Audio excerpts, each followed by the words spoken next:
Bonjour, je m'appelle Suzanne Bougie. Bienvenue aux Enflammés, une émission qui présente des artistes beaucerons, en parole et en musique, devant public, depuis la salle Alphonse Desjardins du Cégep Beauce-Appalaches. Dans un instant, Jean-François Bernatchez, idéateur de ces rencontres, va nous dire qui, aujourd'hui, va nous séduire.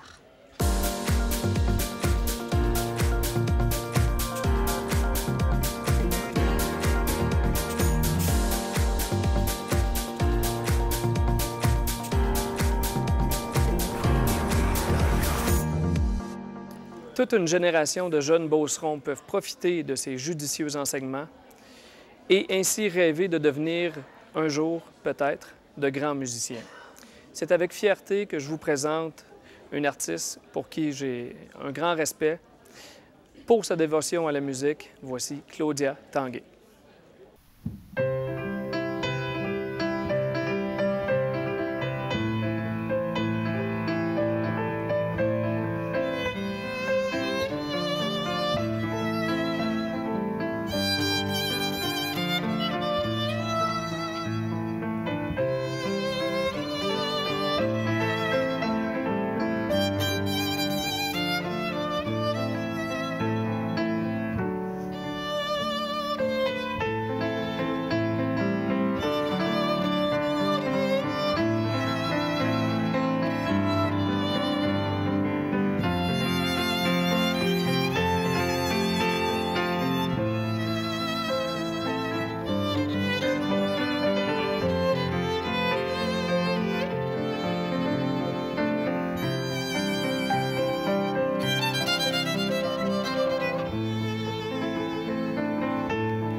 Né à Roberval en 1981 d'un père entrepreneur en construction et d'une femme qui a donné naissance à 4 enfants, en plus d'en accueillir 2 pour les aimer comme les siens. Diplômée du Conservatoire de musique, elle consacre sa vie à l'enseignement et à l'épanouissement de ses élèves comme de ses 2 enfants. Mesdames, Messieurs, Madame Claudia Tanguay.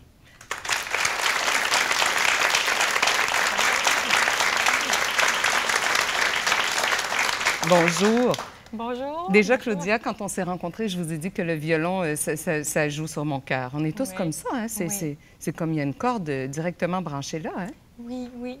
Le violon, je ne sais pas pourquoi j'ai choisi cet instrument-là, mais je pense que c'était instinctivement là, une façon pour moi de m'exprimer, d'exprimer les émotions. Ça ressemble beaucoup à la voix. Puis, c'est avec le vibrato, toute la vibration du bois sur le corps, c'est un instrument qui est merveilleux. Ça prend quelques années avant de le maîtriser. Puis une fois qu'on pense qu'on l'a acquis, c'est jamais acquis. Ah non, il fait défaut parfois. Hein? Mais vous allez nous raconter tout ça en détail, mais je dois régler une chose avec vous d'entrée de jeu. Vous savez, les Beaucerons, on est reconnus comme étant accueillants, mais il faut le mettre en guillemets, ou d'autres préfèrent l'italique, là, mais on dit que cette émission-là, Les Enflammés, présente des artistes Beaucerons. Et vous, vous êtes de Roberval, au Lac-Saint-Jean. Oui. Hein? Mais alors, vous nous avez choisi, puis nous, on a décidé de vous ouvrir grand les bras. Alors aujourd'hui, on vous consacre Beauceronne. Vous êtes d'accord? Yeah! Alors, c'est l'amour qui vous a amené ici? Oui, bien, ceux qui ont des bons yeux, là, qui prend mairie, qui prend pays. Bon, mais alors dans les séquences, ça aussi, vous allez nous le raconter parce qu'il faut aimer beaucoup là, pour déménager. Oui, hein, quand même. Alors, comment ça a commencé, cette histoire d'amour avec le violon? Et il y avait de la musique dans votre famille? Bien, oui, il y avait de la musique. A priori, j'ai dit non, il n'y a personne de musicien qui joue vraiment là, de la musique. Là. Mais par contre, il y avait ma cousine Isabelle, qu'elle s'appelle. Puis elle avait commencé à apprendre le violon. Puis je pense qu'elle avait une étincelle en dedans d'elle de musicienne. Puis elle a amené son violon à la maison. Puis j'ai dit, bien, tout le monde l'essayait. On faisait la file là, à queue leu là, pour essayer le violon. Puis quand ça a été moi, j'étais la dernière, j'ai dit, là, je l'ai, je le garde.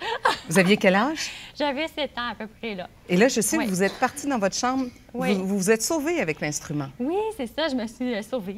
Peut-être que je me souviens plus exactement comment ça s'est passé, mais peut-être qu'ils ont dit, là, va jouer ailleurs. Là, on est tannés. Fait que je suis allée dans ma chambre, j'ai barré la porte. Là, puis je swingais, comme on dit, le bras, là, ça m'arrêtait plus. Puis j'aimais la sensation du bras d'archer qui frotte dans la corde. Puis là, ma mère a dit, pense que t'aimes ça, toi. Je pense qu'on va t'inscrire au cours de violon. Puis là, quand j'ai commencé les cours de violon, là, ils ont fait comme, elle a du talent, alors on va la garder, puis on va l'encourager à continuer. Mais elle a du talent, puis elle aime ça. Parce que visiblement, là, c'était déjà comme, il y avait quelque chose que vous aimiez, même dans l'aspect physique, hein, parce que je vous regardais, là, vous êtes tellement belle à voir jouer. Et d'ailleurs, moi, ça me captive. Si je jouais d'un instrument, ça serait une espèce de gros violoncelle là, énorme qu'on embrasse comme ça. Mais sinon, le violon, parce que c'est tellement beau de vous voir, on dirait presque une danse, un mouvement qui est de tout le corps. Oui. Bien, en fait, là, mon secret, là, je vais vous dire un secret, j'aurais aimé ça être ballerine. Mais là... Mais là, ma mère avait dit, bien, là, tu sais, Claudia, on va se focusser sur une chose, pour que tu perfectionnes cet art-là, parce que, tu sais, aujourd'hui, il y a beaucoup, les jeunes, on leur laisse beaucoup de place, puis ils peuvent essayer beaucoup d'activités, beaucoup de sports, mais ça a une conséquence directe, c'est qu'on perfectionne moins l'art ou le sport qu'on fait quand on en fait plusieurs. Donc, je ne sais pas si ma mère avait pensé à ça, mais elle m'a toujours orientée vers seulement une activité. Donc, ça a été le violon. Puis ça m'a suivi toute ma vie. Là. Alors, elle vous encourageait, vous étiez disciplinée. Oui. Et à quel âge vous avez su que vous alliez en faire votre vie? Oui. Je pense que j'avais 14 ans. Puis, il y avait on faisait des rassemblements d'orchestre. Puis là, je pense que, quand c'est en dedans de nous, on se pose des questions philosophiques de la vie. Puis là, moi, je m'étais dit, je suis-tu vraiment appelée? C'est comme si on doute de nous. On a comme besoin que les gens nous le confirment un petit peu. Hein?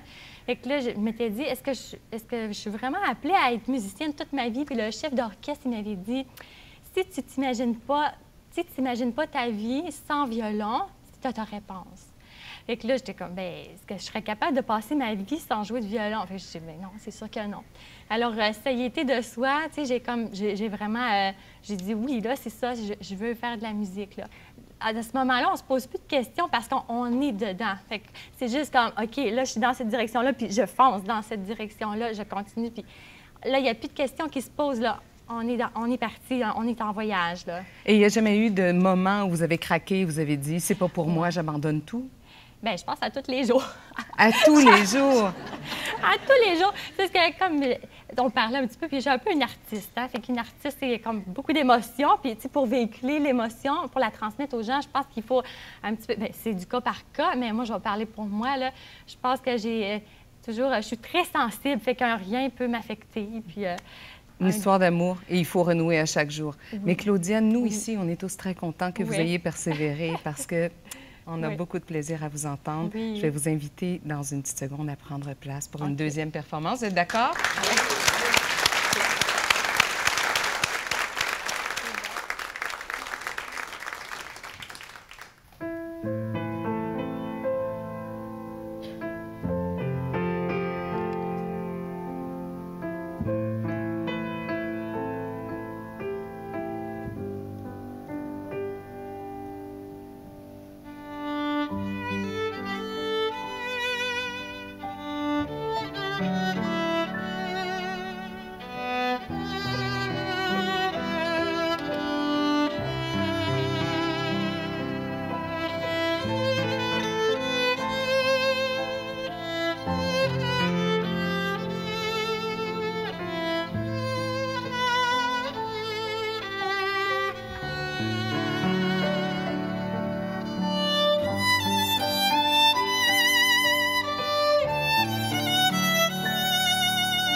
Alors, merci, Claudia, pour ce moment de pur bonheur, encore une fois.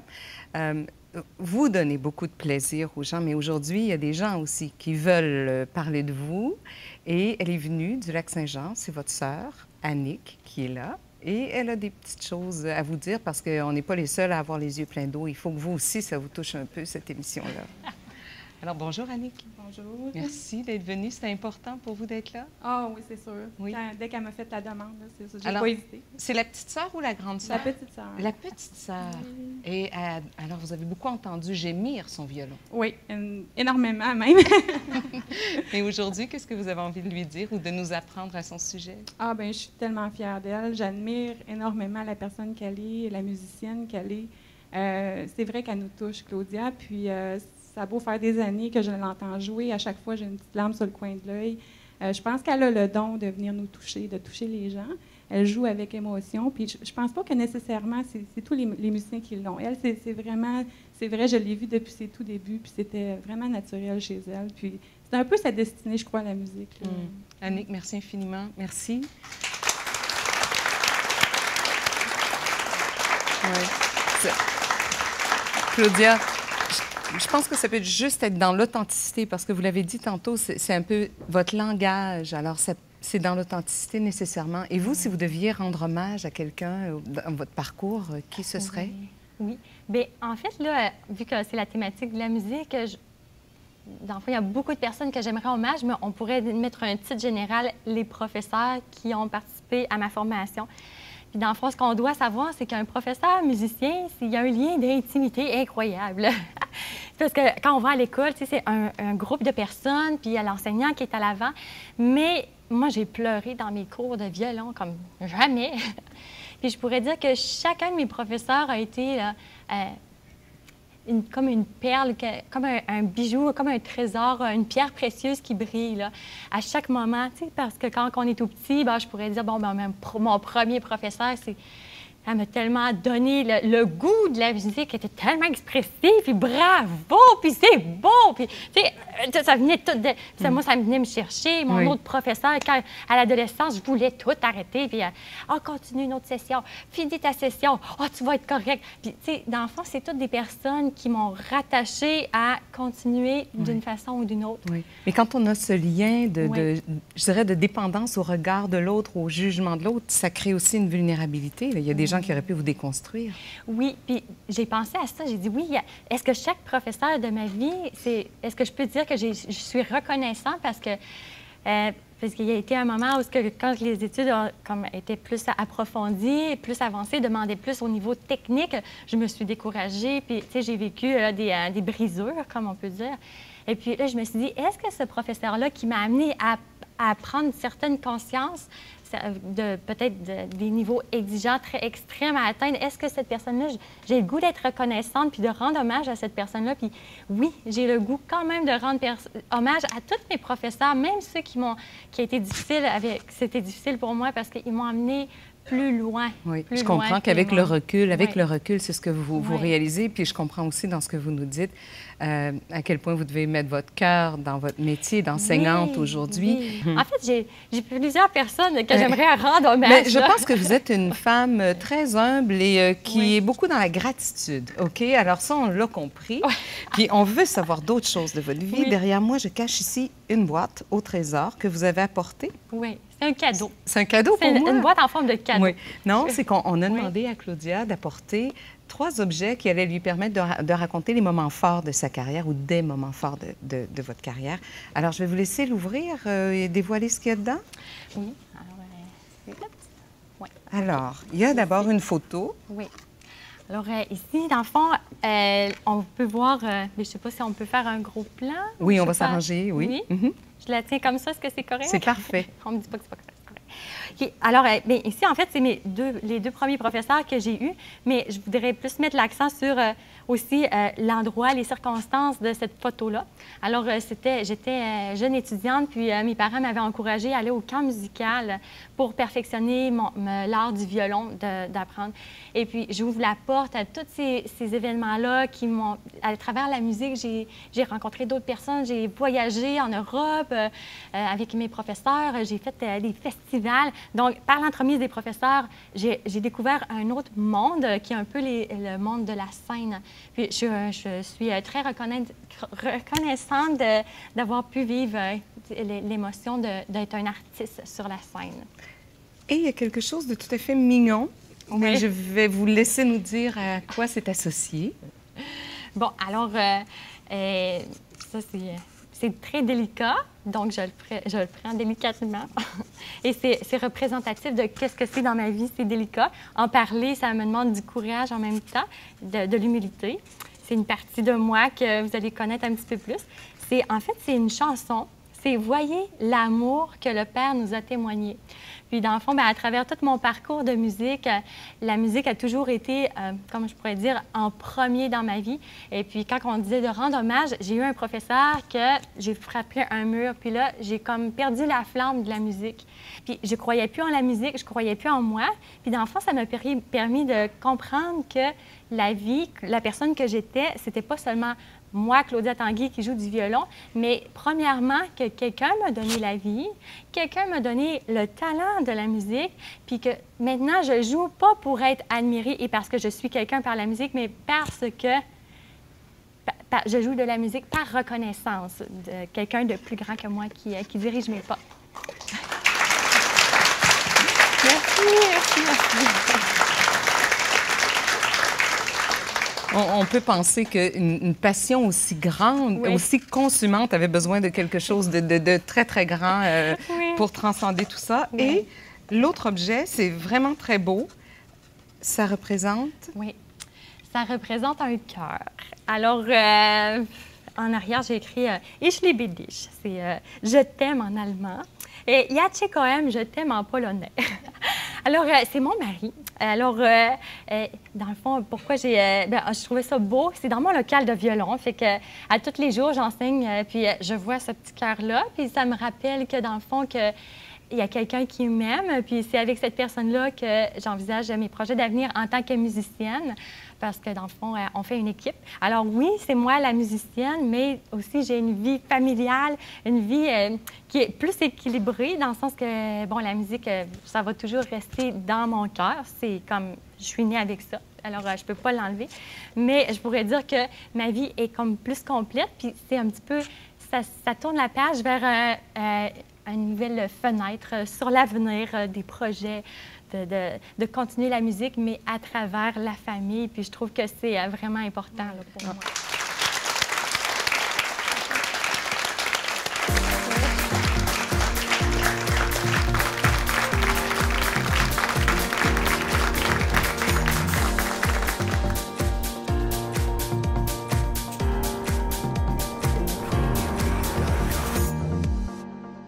C'est vraiment bon, puis ça fait... ça nous fait vraiment sentir comme on se sent bien, je trouve. Moi, je me sens bien quand j'entends ça, puis c'est vraiment bon. Bien, j'ai trouvé qu'elle transmet bien sa passion et ses émotions à travers son violon. Puis je trouve que la petite dame, elle y va beaucoup avec son âme, tu sais, c'est extraordinaire. Vraiment très bien. Je pense que c'est quelqu'un qui a énormément de talent et qui a travaillé très, très fort pour en arriver là. Alors, Claudia, à vous entendre, je sais que vous devez être une enseignante formidable. Comment vous les encouragez, vos jeunes? Parce qu'il faut qu'ils aient un rapport sain, je dirais, à l'excellence. Oui. Vous les encouragez comment? Bien, en fait, ça se prépare toute l'année. Donc, on a un petit peu, là, la sensation de comment ça va se dérouler au concert. Donc, je peux diriger un petit peu mes encouragements, puis mes indications, mes directives, là. Mais en général, quand ils ont le courage de jouer en concert, je les félicite. Puis, des fois, je vais les serrer dans mes bras si ça n'a pas bien été.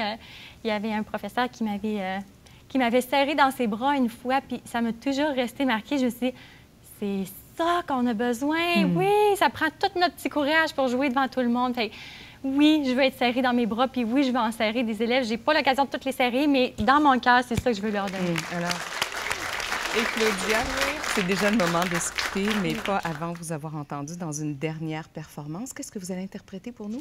J'ai interprété la méditation de Thaïs tirée de l'opéra de Jules Massenet. Alors, on va se laisser dans un moment de grâce, de recueillement, de plénitude. Oui. C'est ce que vous nous donnez aujourd'hui en cadeau. Mesdames, Messieurs, pour vous, Madame Claudia Tanguay.